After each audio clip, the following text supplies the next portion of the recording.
CI గారు, ఆ సింధుని ఊరికే స్టేషన్లో కూర్చోబెడితే నాకు సరిపోదు. మీ పోలీస్ లాఠీ దెబ్బలు ఎలా ఉంటాయో కాస్త దానికి రుచి చూపించండి.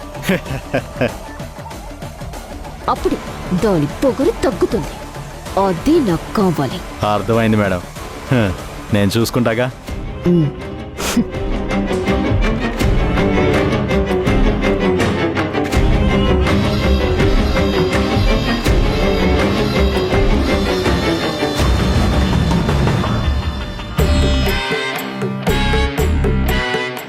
ఏంటి ఈవిడేమన్నా విఐపి గెస్ట్ అనుకున్నారా మనకి? అలా కూర్చోబెట్టారంటే ఇంట్రాగేషన్ చేయాలి. సెల్లో వేయండి. యమ్మా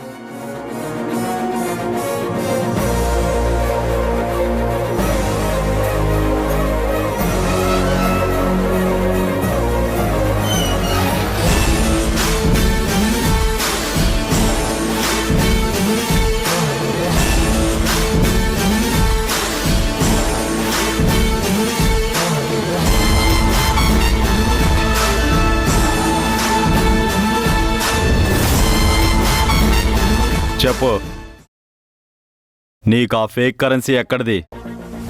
ఎవరైనా ఇచ్చారా, లేక నువ్వే సొంతంగా ప్రింట్ చేస్తున్నావా? నేను మీకు ఆల్రెడీ చెప్పాను, ఆ ఫేక్ కరెన్సీకి నాకు ఎలాంటి సంబంధం లేదని. మళ్ళీ ఎందుకు అడుగుతున్నారు? నీకు సంబంధం లేకపోతే నీ ఇంట్లోకి ఆ ఫేక్ కరెన్సీ ఎందుకు వచ్చింది? అయ్యో, అదే నాకు అర్థం కావడం లేదు. ఎవరో ఆ కరెన్సీ నా రూమ్ లో పెట్టి నన్ను అనవసరంగా ఈ కేసులో ఇరికించారు. నీకు అన్నీ అర్థం అవ్వాలంటే 2 లాఠీ దెబ్బలు పడితే ఆటోమేటిక్గా అన్ని విషయాలు వాటంతట అవే నీ నోటు నుంచి బయటకొస్తాయి.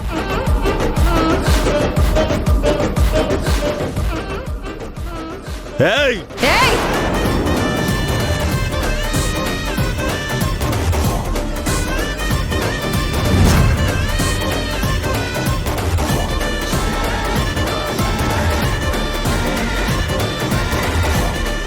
చూడండి సిఐ గారు, తొందరపడుతున్నారు మీరు. నా మీద లాఠీ ఎత్తి చాలా రాంగ్ స్టెప్ వేస్తున్నారు. నా ఒంటి మీద లాఠీ పడితే ఆ తర్వాత జరిగే రియాక్షన్ని మీరు ఫేస్ చేయలేరు. మీ ప్రాణానికి, మీ జాబ్కి నేను గ్యారంటీ కాదు. అర్థమైందా?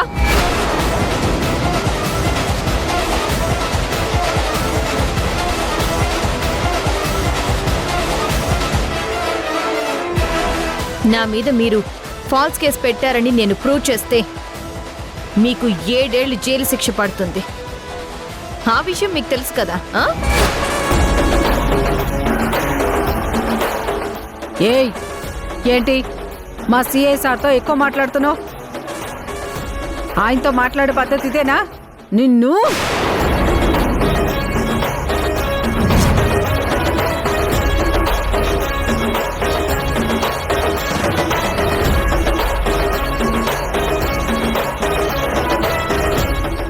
మీ సిఐ గారికే కాదు, మీరు కూడా కట్టగట్టుకుని నా ఇంటికొచ్చారు కదా, మీ పేర్లు, నెంబర్లు అన్నీ గుర్తుపెట్టుకున్నాను.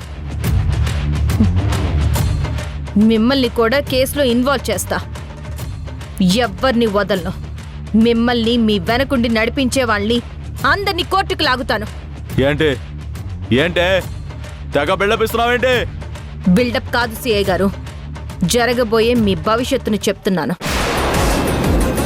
కాదు కూడదు, నన్ను కొట్టే తీరుతామంటారా? కొట్టండి, కొట్టండి, మీ ఇష్టం వచ్చినట్టు కొట్టండి.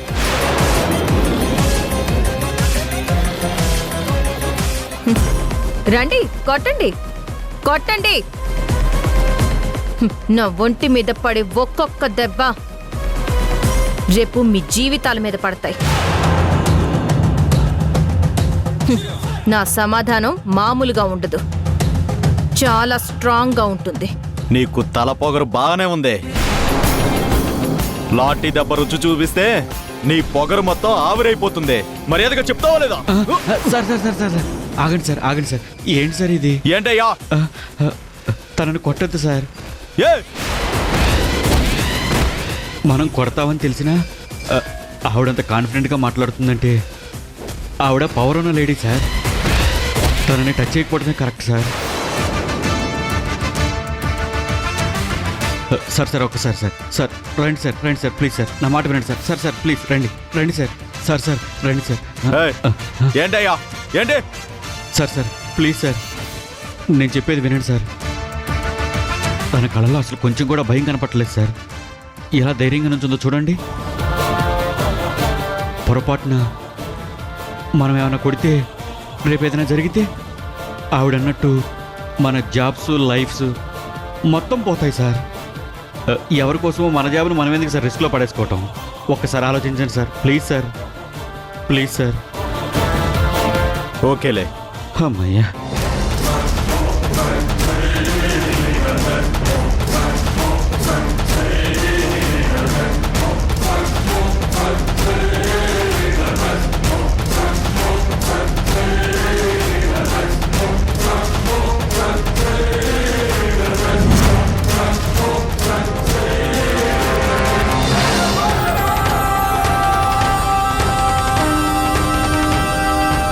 వద్దు సార్, వద్దు సార్, ప్లీజ్ సార్, వద్దు సార్, వద్దు సార్.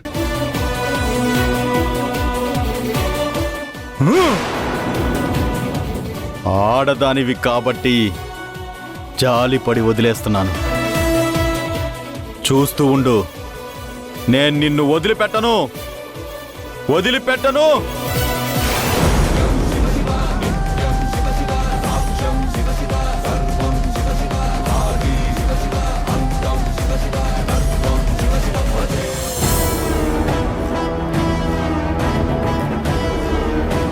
ఈ పాటికి ఆ పోలీసులు ఆ సింధు తలపొగరు దించేసి ఉంటారు.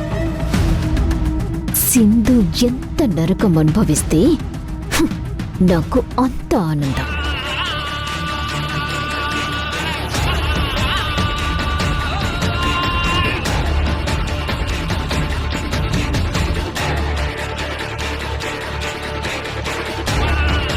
యష్కి అక్కడ అత్తయ్య కనపడకపోతే ఇంటికి తిరిగి వచ్చేస్తాడే. యష్ ఇంటికొచ్చేసరికి పిల్లలు ఇంట్లో ఉండకూడదు. పిల్లల్ని ఏదో ఒక విధంగా మేనేజ్ చేసి పాజిటివ్గానే పంపించేయాలి.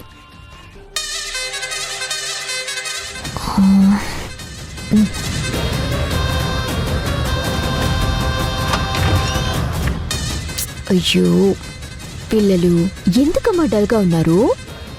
నాన్న ఇంకా రాలేదు కదా. అయ్యో మీ నాన్నకి ఎన్నిసార్లు కాల్ చేసినా మీ నాన్న లిఫ్ట్ చేయడం లేదు. చాలా సార్లు చేశాను. ఏంటి నా మాట నమ్మరా? సరే ఇదిగో మీరే కాల్ చేయండి.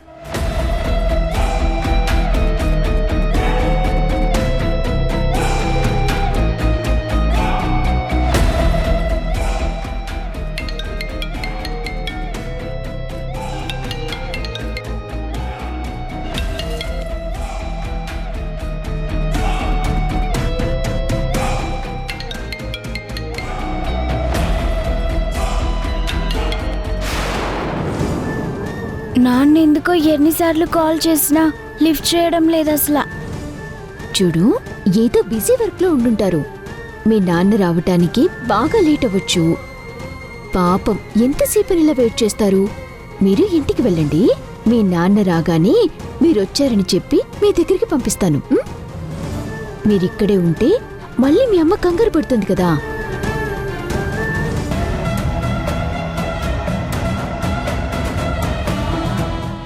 ఏమైందమ్మా? మీ అమ్మకేమైనా అయ్యిందా ఏంటి అలా చూసుకుంటున్నారు? అమ్మని పోలీసులు తీసుకెళ్లిన విషయం ఈమెకు అస్సలు చెప్పకూడదు. ఏం లేదు శశి, మనం వెళ్దామా? వెళ్ళిపోదాం, మేము వెళ్తాం. సరే పదండి.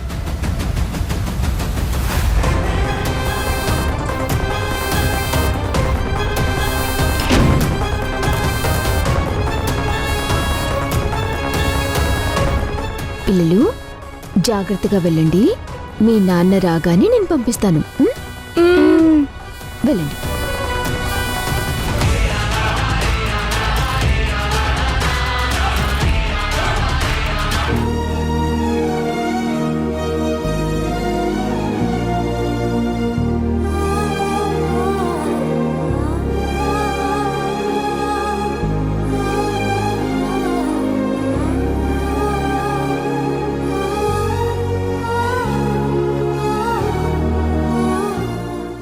రిషి, నాన్న వచ్చేంత వరకు ఇక్కడే ఉందాం.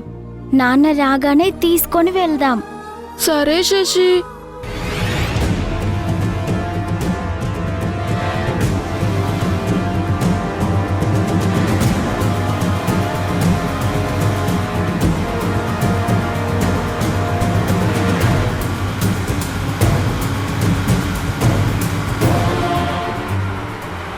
రిషి, అదిగో నాన్న వచ్చేసారు.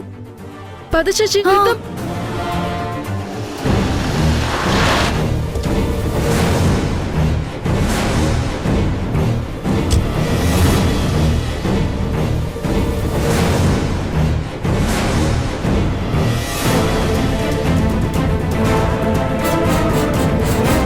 నాన్న, నాన్న, ఏ పిల్లలు, ఆగండి ఆగండి మిమ్మల్ని మేము మా నాన్న దగ్గరికి వెళ్ళాలి. ఎవరిని లోపలికి పంపించడానికి వీల్లేదు. వెళ్ళండి. మా నాన్నతో మేము మాట్లాడాలి. మమ్మల్ని వెళ్ళనివ్వండి ప్లీజ్. చెప్తే అర్థం కాదా? వెళ్ళండి. వెళ్ళండి. నాన్న, నాన్న, అరే నాన్న, నాన్న, నాన్న, నాన్న, నాన్న. పిల్లలు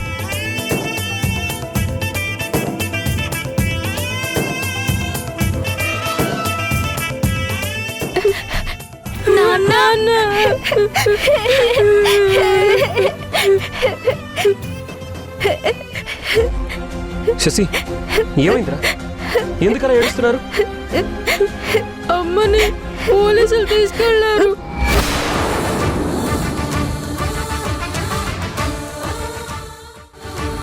సింధుని పోలీసులు తీసుకెళ్లడం ఏంటి?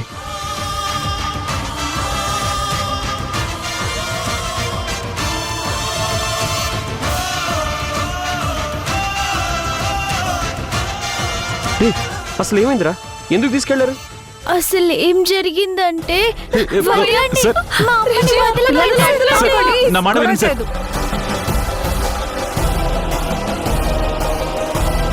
రే, ఏం మాట్లాడుతున్నారా? మీ అమ్మ దగ్గర ఫేక్ కరెన్సీ ఉండడం ఏంటి? తనని పోలీసులు తీసుకెళ్లడం ఏంటి? మరిది గారు, మీరొచ్చారా? పాపం, పిల్లలు మీ గురించి చాలాసేపటి నుంచి వెయిట్ చేస్తున్నారు. మీకు ఎన్నిసార్లు ఫోన్ చేసినా లిఫ్ట్ చేయలేదేంటి? ఫోన్ ఇంట్లోనే మర్చిపోయాను వదినా. అది డౌట్ వచ్చి మీ రూమ్లో చూస్తే ఇదిగోండి మీ ఫోన్ కనిపించింది, తీసుకోండి. అత్తయ్య కనిపించారా? లేదు వదినా, సింధుని అరెస్ట్ చేశారంట. అయ్యో, అవునా? మరిప్పుడు ఎలా? నేను ఒకసారి స్టేషన్కి వెళ్ళి మాట్లాడొస్తాను వదినా. పిల్లలు, మీరు నాతో రండి, తొందరగా రండి. రే, గేట్ గేట్ తీయండిరా.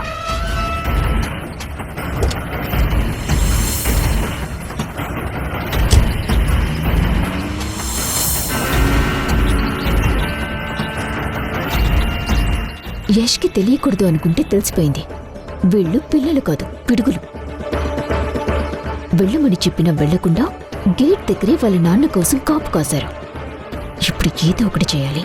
ఏం జరగకూడదనుకున్నానో అదే జరిగింది. ఛ, పిల్లలు తండ్రి ఇద్దరూ కలిసిపోయారు.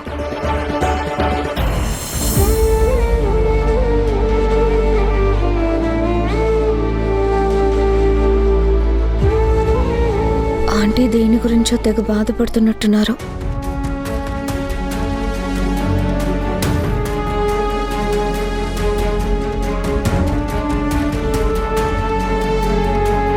ఆంటీ, మీరు చాలా నీరసంగా ఉన్నారు.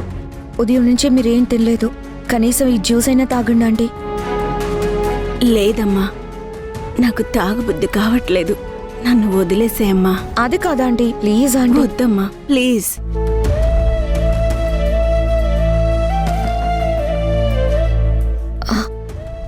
ఆంటీ, ఇలా అడుగుతున్నానని తప్పుగా అనుకోకండి. అసలేం జరిగింది? అనాథలా మీరెందుకు రోడ్డు మీద తిరుగుతున్నారు? మీరు ఈ పరిస్థితికి కారణం ఎవరు? నేనేనమ్మా, నేనే. ఏది మంచో ఏది చెడో సరిగ్గా తెలుసుకోలేకపోవటం వల్లే నాకే పరిస్థితి వచ్చింది. చివరికి తెలుసుకునేసరికి పరిస్థితులు నా చేయి దాటిపోయాయమ్మా. నమ్మిన వాళ్ళే నన్ను వెన్నుపోటు పొడిచారు. బంగారం లాంటి కుటుంబం నాది. నేను చేసిన ఒక్క తప్పు అదే నా పాలిట ముప్పుగా మారింది. నా కొడుకులు ఈ అమ్మని అర్థం చేసుకోవటం లేదమ్మా. నా కోడళ్ళే నాకు శత్రువులు అయిపోయారమ్మా. నన్ను నమ్మిన నా భర్తని మూర్ఖత్వంతో అవమానించి మరి నేనే దూరం చేసుకున్నానమ్మా. దూరం చేసుకున్నాను. నేను చేసిన ఆ తప్పు వల్లే కష్టాలన్నీ ఒక్కసారిగా నన్ను కమ్మేశాయమ్మా. కమ్మేశాయి. నా భర్తని కలవాలని, నా బాధలన్నీ చెప్పుకోవాలనే ఆయన్ని వెతుక్కుంటూ తిరుగుతున్నాను. మనిషి దూరం అయితే తప్ప ఆ మనిషి విలువ తెలీదంటారు. ఇప్పుడు నా పరిస్థితి కూడా అదే. ప్రస్తుతం నేనున్న పరిస్థితుల్లో నన్ను ఎవరైనా అర్థం చేసుకుంటారు అంటే అది నా భర్త మాత్రమే. కానీ తను ఎక్కడున్నారో తెలియట్లేదమ్మా. తెలియట్లేదు. అయ్యో ఆంటీ, ఆంటీ, ఆంటీ బాధపడకండి ఆంటీ. మీ భర్త దగ్గరికి మిమ్మల్ని చేర్చే బాధ్యత నాది. చాలా నీరసంగా ఉన్నారు. ఈ జ్యూస్ తాగండి ఆంటీ. జ్యూస్ తాగండి ప్లీజ్ ఆంటీ. వద్దమ్మా. తాగండి.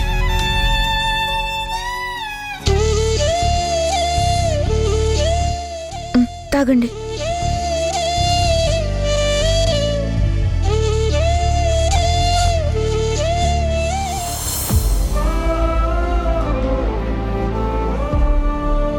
సింధు కేసు తీసుకోవడానికి ఆ లాయర్ ఎందుకంత భయపడుతున్నాడో, అసలేం జరుగుతుంది?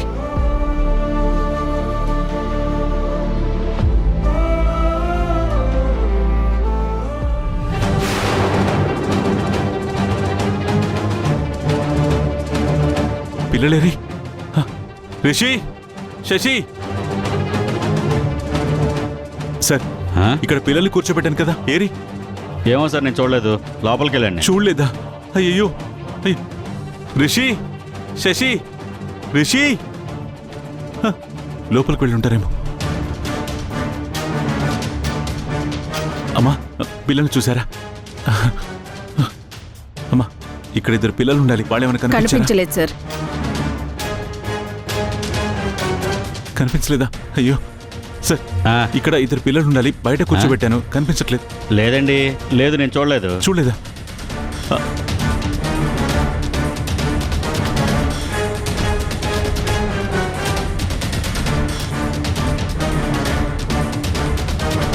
అయ్యో అమ్మా, సింధు నువ్వేంటమ్మా?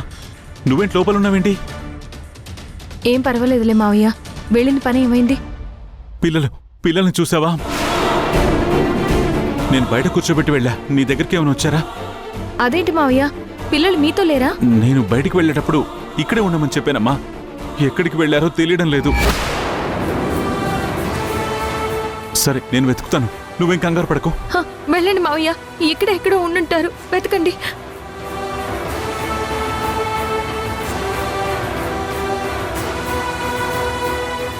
రిషి, శశి, అయ్యో ఎక్కడికి వెళ్ళిపోయారు పిల్లలు? ఇక్కడే కూర్చోమన్నాను కదా. అయ్యో,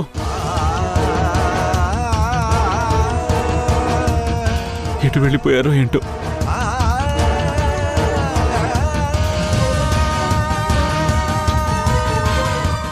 తాతయ్య, శశి, రిషి, రే, ఎక్కడికి వెళ్ళిపోయారా మీరు? నాన్నని తీసుకొని వద్దామని ఇంటికి వెళ్ళాం తాతయ్య. అమ్మని స్టేషన్లో అలా చూస్తుంటే భయం వేసింది తాతయ్య. నాన్న వస్తే ఏదో ఒకటి చేసి అమ్మని బయటకు తీసుకొస్తారు కదా, అందుకే వెళ్ళాం తాతయ్య. మీరొచ్చారు, మరి మీ నాన్నేడ్రా? కార్ పార్కింగ్ చేస్తున్నారు తాతయ్య. యష్ పదండి. ఏమైందన్నా? రే యష్, పాపం రా, సింధుని అనవసరంగా కేసులో ఇరికించి అరెస్ట్ చేశారు. సింధు ఎక్కడ నాన్న? లోపల సెల్లో ఉందిరా. పదండి.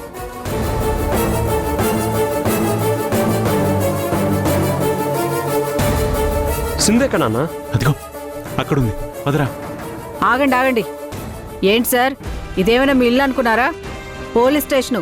ఎప్పుడు పడితే అప్పుడు రావడానికి పోవడానికి ఇదేం మీ అత్తారిల్లు కాదు. అమ్మమ్మ ప్లీజ్, నా కొడుకు యష్ అమ్మా, సింధు భర్త, తనని కలవడానికి వచ్చాడమ్మా. ఏదైనా సరే ముందు సిఐ గారి దగ్గర పర్మిషన్ తీసుకోండి. రే నువ్వు ఇక్కడే ఉండరా, నేను ఇప్పుడే వస్తాను.